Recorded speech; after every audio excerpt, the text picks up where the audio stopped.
नमस्कार। आजाद भारत की ऐतिहासिक राजनीति किसी से छुपी नहीं है। पंडित जवाहरलाल नेहरू स्वतंत्र भारत के पहले प्रधानमंत्री बने।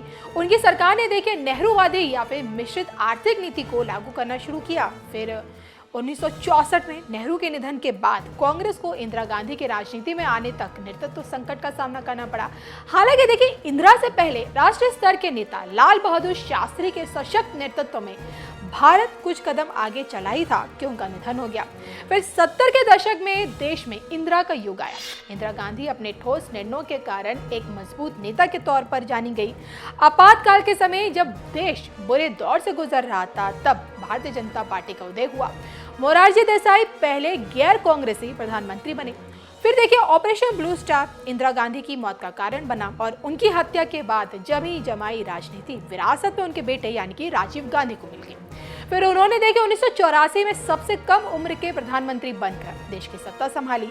राजीव के बाद पीवी नरसिम्हा राव, उसके बाद वो प्रधानमंत्री बने। फिर इस बीच भाजपा सबसे बड़ी पार्टी बनकर उभरी और अटल बिहारी वाजपेयी सिर्फ 13 दिन के लिए प्रधानमंत्री बने। और फिर राजनीतिक स्थिरता के कारण इस बीच देवेगौड़ा और साथ ही साथ इंद्र कुमार गुजराल ने भी देश की कमान संभाली, वो भी प्रधानमंत्री रहे। और इसके बाद अटल जी की दोबारा वापसी हुई। 5 सालों तक अटल जी गठबंधन वाली सरकार चलाने में कामयाब हुए ही थे, लेकिन जनता ने फिर से कांग्रेस को चुन लिया और मनमोहन सिंह के नेतृत्व में 10 सालों तक सत्ता पर कांग्रेस का राज रहा। और जब बदलाव की बारी आई तो प्रचंड बहुमत के साथ बैक टू बैक भाजपा केंद्र में सरकार बनाने में कामयाब हुई, और वो भी पीएम मोदी के नेतृत्व में, उनकी लीडरशिप में। अब देखिए आजाद भारत के इतिहास में देखिए कितने ही नेता प्रधानमंत्री बने और कितनों की कुर्सी भी गई। कुछ ऐसे नेता जरूर रहे जिन्होंने सत्ता के शिखर तक का सफर जरूर तय किया, लेकिन क्या आप जानते हैं कि कामयाब नेताओं के पीछे ज्योतिष का एक हिट फॉर्मूला ऐसा है जिसने सत्ता के शिखर तक हमेशा पहुंचाया है।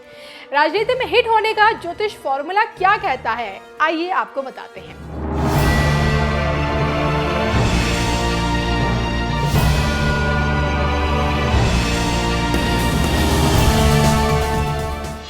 चाणक्य नीति कहती है कि प्रजा के सुख में ही राजा का सुख है और प्रजा की भलाई में ही उसकी भलाई है। राजा को जो अच्छा लगे वो हितकर नहीं, बल्कि हितकर वो है जो प्रजा को अच्छा लगे।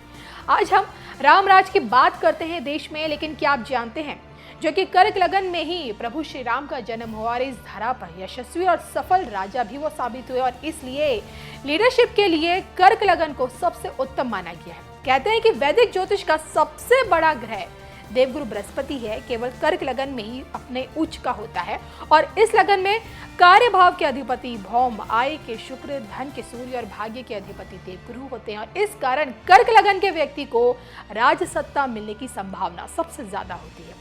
अधिकतर राजनीति में उच्च स्थानों पर सुशोभित नेताओं का भी यही लगन देखा गया है। जी हाँ, जो कि ज्यादातर देखिए कर्क लगन के नेता ही सत्ता के शिखर तक पहुंचे हैं। इस कारण कर्क लगन को राजनीति में सफल होने का सबसे हिट फॉर्मूला बताया गया है। अब आप देखिए ना, डॉक्टर एपीजे अब्दुल कलाम हो, पंडित नेहरू जी हो, इंदिरा गांधी हो, सोनिया गांधी हो, एच.डी. देवेगौड़ा हो, करुणानिधि हो, मुलायम सिंह यादव हो या फिर शीला दीक्षित, इन तमाम नेताओं ने भारतीय राजनीति में निर्णायक भूमिका निभाई, लंबे समय तक सत्ता का सुख भोगा और राजनीतिक तौर पर विश्व पटल पर अपनी एक खास पहचान बनाने में भी कामयाब हुए। अब देखिए ये बड़े बड़े नेता कर्क लगन में जन्मे और भारत देश की राजनीति के शिखर तक पहुंचे। देवगुरु बृहस्पति के अलावा देखिए शनि और राहु केतु, इन ग्रहों के प्रभाव से भी जातक राजनीति में बड़ा नाम कमाता है। भले ही देखिए शनि का संबंध परिश्रम से है, लेकिन राजनीति के क्षेत्र में सफलता दिलाने में शनि भी कम भूमिका नहीं निभाते हैं।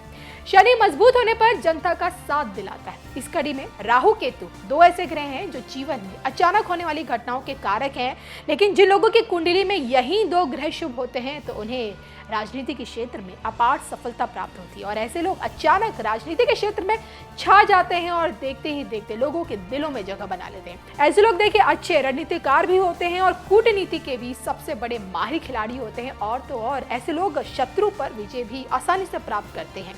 अब अगर आप ये सोच रहे होंगे कि तमाम सफल नेताओं में मैंने देखिए अब तक पीएम मोदी का नाम क्यों नहीं गिनाया, तो अब आप ये जान लीजिए कि पीएम मोदी को सत्ता के शिखर तक पहुंचाने वाले कोई और नहीं बल्कि शनि है। शनि ने देखिए डे 1 से शुरुआत से ही पीएम मोदी को संघर्ष का दौर दिखाया। फर्श से अर्श तक लाने में शनि ने ही मोदी को जनता का लोकप्रिय बनाया।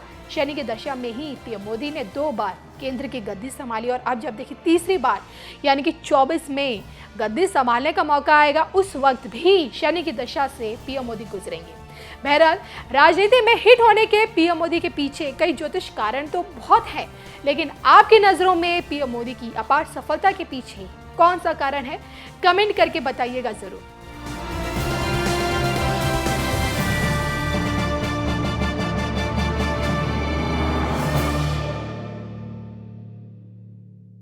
साथियों, आज भाजपा देश में एक नए पॉलिटिकल कल्चर का भी नेतृत्व कर रही है। कांग्रेस और उनके जैसी पार्टियों का कल्चर, उन पार्टियों की पहचान क्या है? ये उन्हीं के कल्चर में से पैदा हुई है। उन पार्टियों की पहचान है, पार्टी का नाम लेते ही एक ही बात दिखती है, सारी पार्टियों का तरफ देख लीजिए, परिवारवाद, वंशवाद, जातिवाद और क्षेत्रवाद का बंधक है ये सारे लोग। जबकि भाजपा का पॉलिटिकल कल्चर प्रत्येक देशवासी को साथ लेकर चलने का है। कांग्रेस और उसके जैसी पार्टियों का कल्चर छोटा छोटा सोचना, छोटे सपने देखना और उससे भी कम हासिल करके खुशियां मनाना बस, और खुशी एक दूसरे की पीठ थपथपाना। भाजपा का पॉलिटिकल कल्चर है बड़े सपने देखने और उससे भी ज्यादा हासिल करने के लिए जी जान से खप जाना, शरीर का कण कण, समय का पल पल खपाने का हौसला रखते हैं। कांग्रेस और उसके जैसी पार्टियों का कल्चर महिलाओं की समस्याओं, उनकी रोजमर्रा की चुनौतियों की परवाह ही नहीं करता है। जबकि भाजपा का पॉलिटिकल महिलाओं के जीवन को आसान बनाने, उनके सपनों को साकार करने को, निर्णय प्रक्रिया में उनको भागीदारी देने को प्राथमिकता देता है। इसलिए आज के युवा हो या फिर देश की माताएं, बहनें, बेटियां भाजपा के साथ हम पल पल अनुभव कर रहे हैं। हमारी माताओं बहनों के आशीर्वाद बढ़ते चले जा रहे हैं, जुड़ाव महसूस करती हैं, अपनापन महसूस करती है। इसलिए आज ये सभी भाजपा के साथ कंधे से कंधा मिलाकर चल रहे हैं। साथियों, आज स्थापना दिवस के इस शुभ अवसर पर हम सबके लिए अपने सपनों को, अपने संकल्पों को, मां भारती के सेवा के लिए समर्पित अपने हर कार्यकर्ता के जीवन को देखते हुए बहुत सी बातों को बार बार समझने की आवश्यकता होती है। 2014 में जो हुआ वो केवल सत्ता परिवर्तन नहीं था।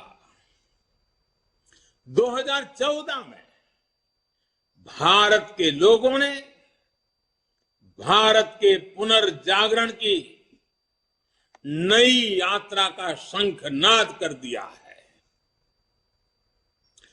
800 साल से ज्यादा की गुलामी से बाहर निकलकर एक राष्ट्र अब अपना खोया हुआ गौरव पाने के लिए फिर से उठ खड़ा हुआ है।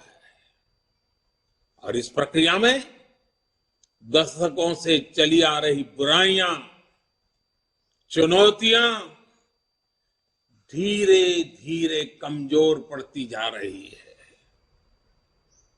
अब देश पंच प्राणों की शक्ति से आगे बढ़ रहा है।